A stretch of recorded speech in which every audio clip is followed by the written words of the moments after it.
या या कविराज, या लवकर या. हाय ग, फार दमले बाई. केवढा हा उकाडा. हाय हाय हाय. काही लोकांचं बरं आहे, इथे बसूनच कामं करायची असतात. त्यातही काही जमत नाहीये. काय ग भगवती, तुझं गाव कोणतं?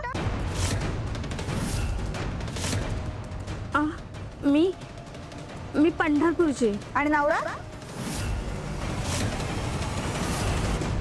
इथलाच. काय छळायचं ग तुला? नाही, असं काय झालं होतं?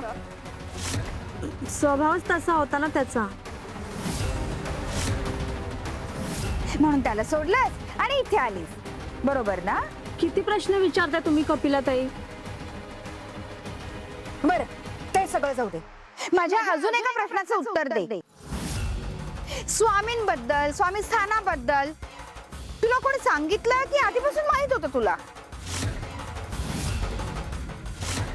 ते तुम्हाला का सांगू? स्वामींना सांगेन. स्वामींना सगळं माहित असतं. हो, आम्हाला सगळं माहित असतंच आणि माहित आहेही.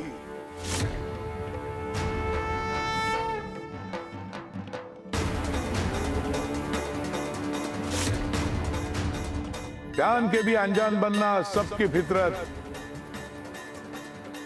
जान के भी अनजान बनना हमारी जरूरत.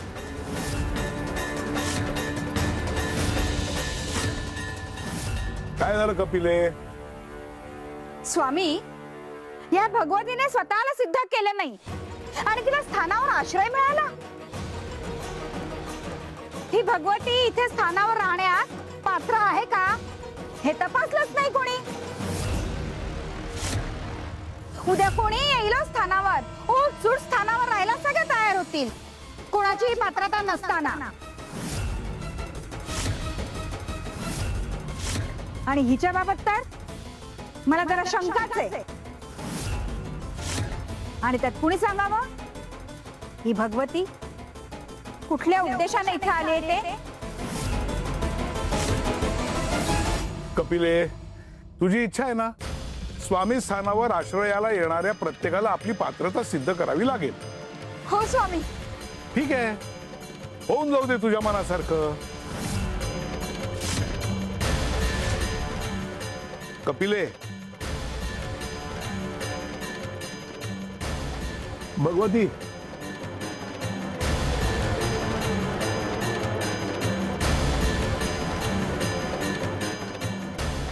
सुंदरा, हे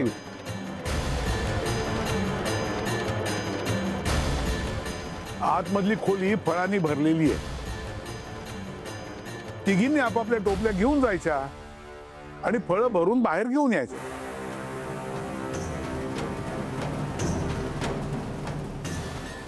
बघूया कोण जिंकतंय.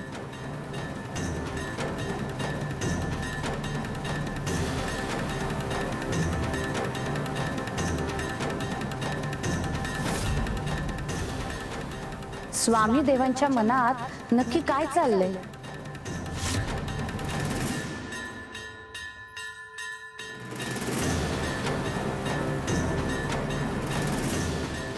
सिद्ध हिलाही करावं लागणार आणि तिलाही करावं लागणार.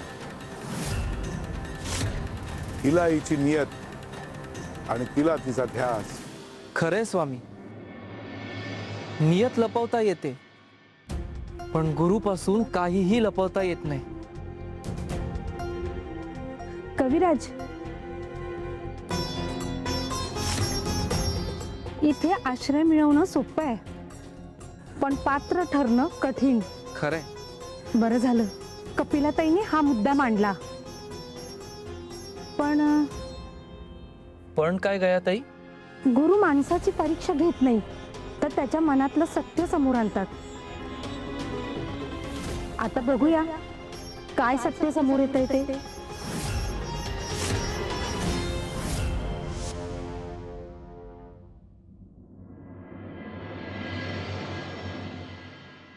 आई, ताई जाऊ दे ना. आई पण गाठ झोपले आणि पापा पण घरात नाहीये. तू एक काम कर, त्या साधू महाराजांना भेटून ये.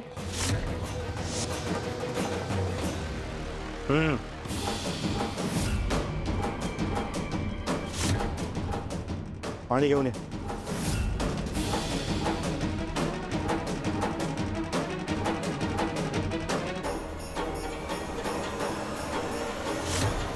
राधा, राधा,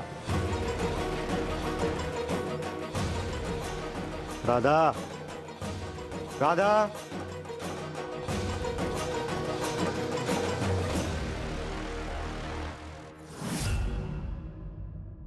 ही झोपली आहे दिवसा ढवळ्या.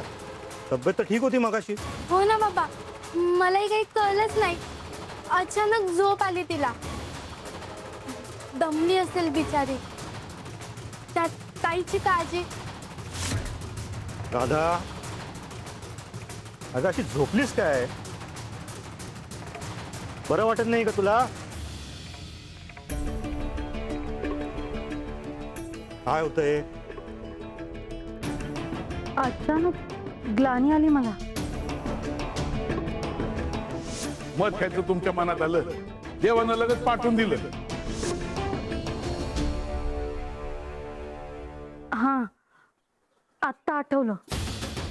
त्या मधवाल्याकडनं मध चाखल्यानंतरच. अगं मध चाकल्याने झोप कशी येईल? असो, गंगा कुठे आहे?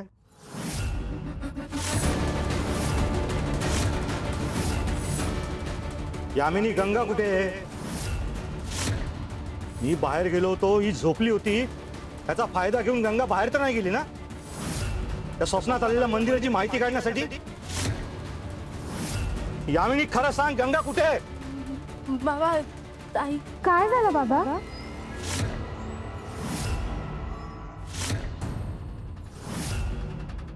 काय झालं? देवाच्या कृपेने तुम्ही यायच्या आधीच मी घरी आले होते. पुन्हा सांगतोय, घराच्या बाहेर जायचं नाही. आणि हो, त्या स्वप्नाच्या मागे लागून स्वतःचं आयुष्य गुंतवून घ्यायचं नाही, कळलं? जात कामाला लागा.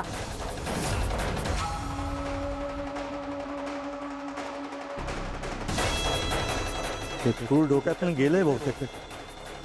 नाही तर पुन्हा त्याबद्दल विचारलं असतं. त्याला विधिलिखित माहीत नसतं, तो असाच गाफील असतो.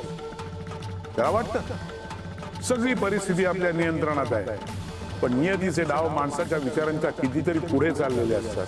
जे सत्य उघड व्हायचंच असतं ते थांबवण्याचा प्रयत्न केला की नियती आणखी नवे मार्ग शोधते. गाफील माणूस समजतो की तो परिस्थिती थांबवतोय, पण प्रत्यक्षात तोच नियतीचं काम सोपं करत असतो. तुमचा हा गाफीलपणा आमच्या गंगाच्या पथ्यावर पडणार आहे. कारण ज्याच्या शोधात सत्य असतं त्याला नियती सुद्धा वाट करून देते, आणि ज्याच्या पाठीशी गुरुकृपा असते त्याला सत्यापर्यंत पोहोचण्यापासून काळही रोखू शकत नाही. शिवशंकर शंभो.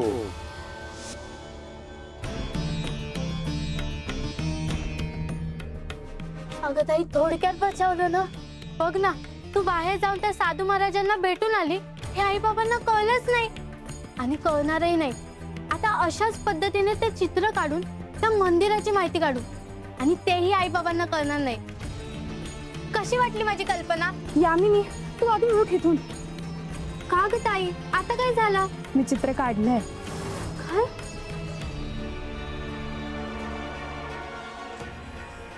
हे बघ.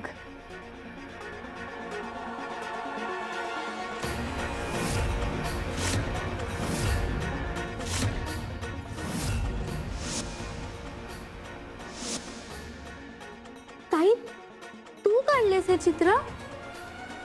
अगं अगदी जिवंत वाटतंय हे चित्र. यामिनी, आता मला हे मंदिर शोधायचंच आहे. याच ठिकाणी माझ्या स्वप्नाचं उत्तर दडलंय.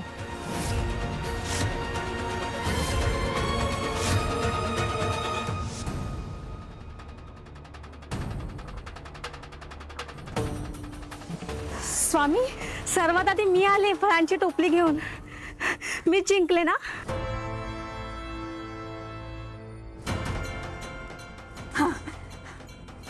स्वामी, ही भगवती एवढ्या लवकर कशी आली? सुंदरा मावशी अजून कशाने आल्या? ह्या काय आल्या सुंदरा मावशी?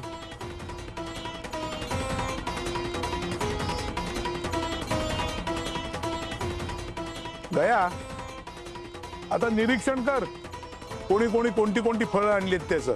हो स्वामी.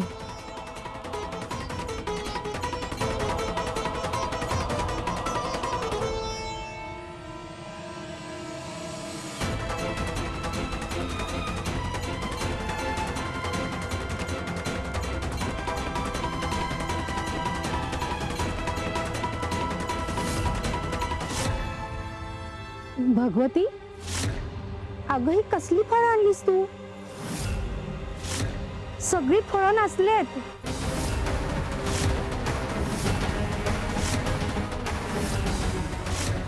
स्वामीनी फक्त फळं भरून आणायला सांगितली होती ना. मला वाटलं सर्वात आधी कोण येते हे बघणार होते, म्हणून मी समोर फळांचा ढीग दिसला, ती पटकन भरली आणि घेऊन आले. बरोबर ना स्वामी? नाही नाही नाही, असं कसं? लवकर येणं अपेक्षित होतच, पण त्याबरोबर चांगली फळं आणणंही अपेक्षित होतं.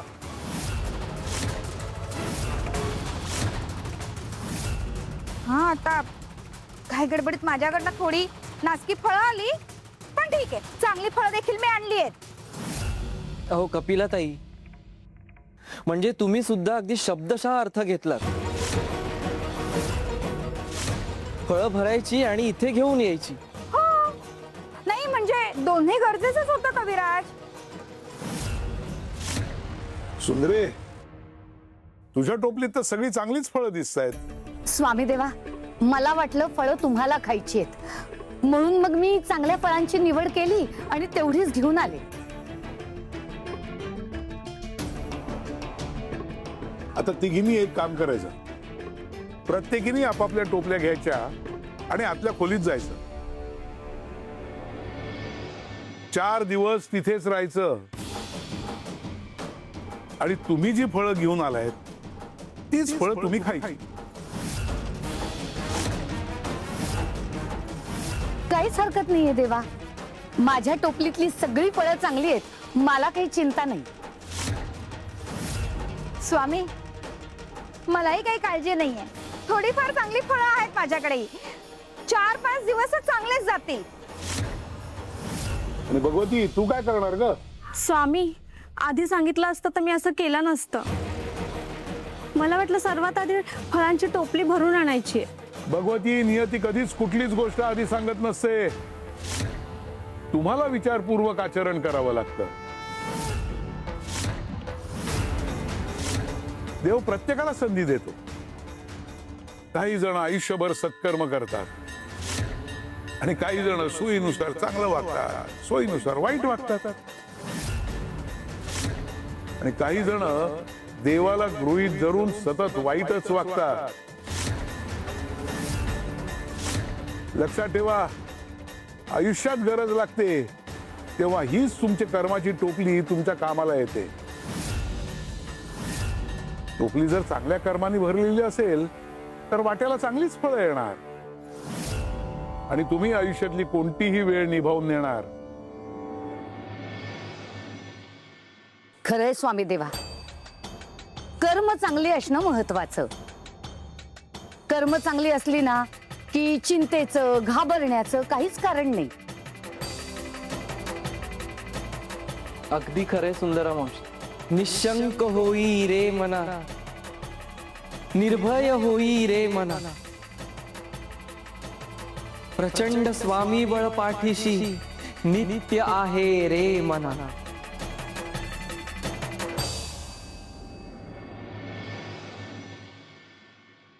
माझं आचरण चुकतंय, कर्म चुकतायत, या शंकाच नाही. पण मला जे मिळवायचंय ना, त्यासाठी मला हे सगळं करावंच लागणार आणि मी करणार. आता बघायचंय आमच्या गंगाच्या टोपलीतही काय आहे ते.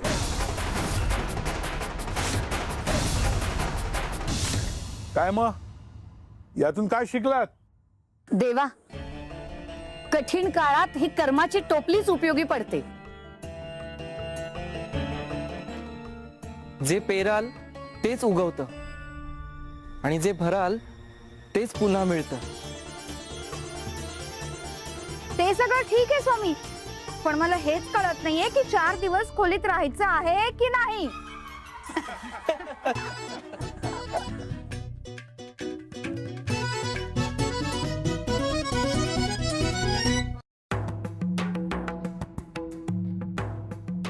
अगं ताई, काही चित्र काढलेस तू?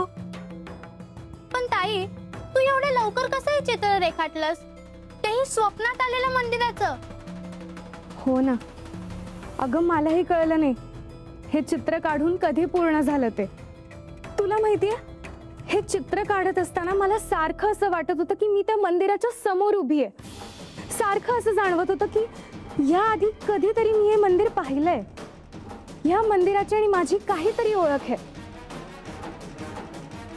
पण ताई, तू तिथे कधी गेलीच नाहीस.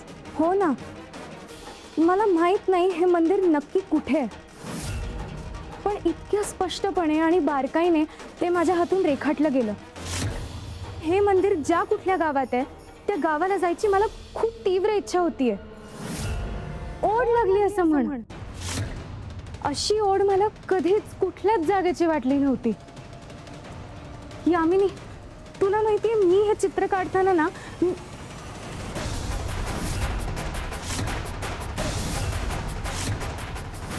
हे काय, आपल्या घराचं चित्र कोणी काढलं?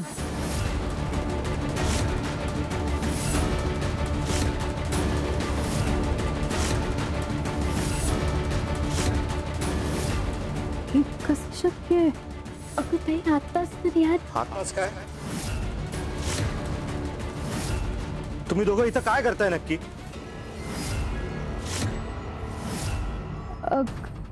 कुठे काय बाबा, काही नाही. हे काय घडलं? मंदिराचं चित्र घरात बदललं?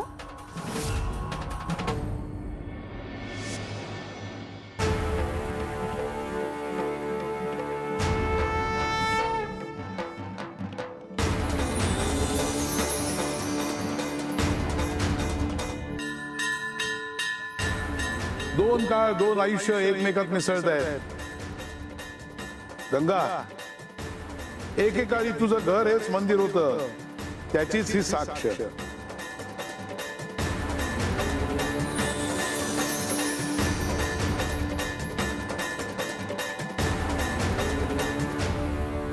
नियती कधीच अचानक धागे जोडत नाही. भूतकाळाचे तुकडे हळूहळू वर्तमानासमोर आणत जाते. गंगा, तू इच्छा दाखवतीयस, धडपड करतेस तुझ्या स्वप्नांचा मागोवा घेण्यासाठी, आणि आमचा जो भक्त सत्य शोधण्यासाठी धडपड करतोय त्याला दिशा दाखवणं, त्याच्या पावलांना बळ देणं हे आमचं कर्तव्यच आहे. तुझ्या धडपडीला यश द्यायला आणि अशा प्रसंगातून तुला वाचवायला आम्ही बांधील आहोत. सत्य शोधण्याची इच्छा हीच गुरुकृपेची पहिली पायरी असते, आणि भूतकाळ कधीच मरत नाही. योग्य वेळी तो संकेत बनून समोर येतो. बाळांनो, एक गोष्ट लक्षात ठेवा, जो प्रामाणिकपणे धडपड करतो त्याच्या पाठीशी गुरु कायम उभा असतो. शिवशंकर शंभो. काय विचारतोय मी? कोणी काढलंय चित्र? हे चित्र मला माळ्यावर सापडलं बाबा.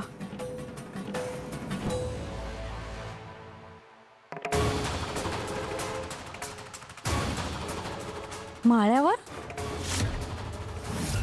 पण असं कुठलं चित्र आपल्या घरात आहे हे तर आम्हालाच माहिती नाही.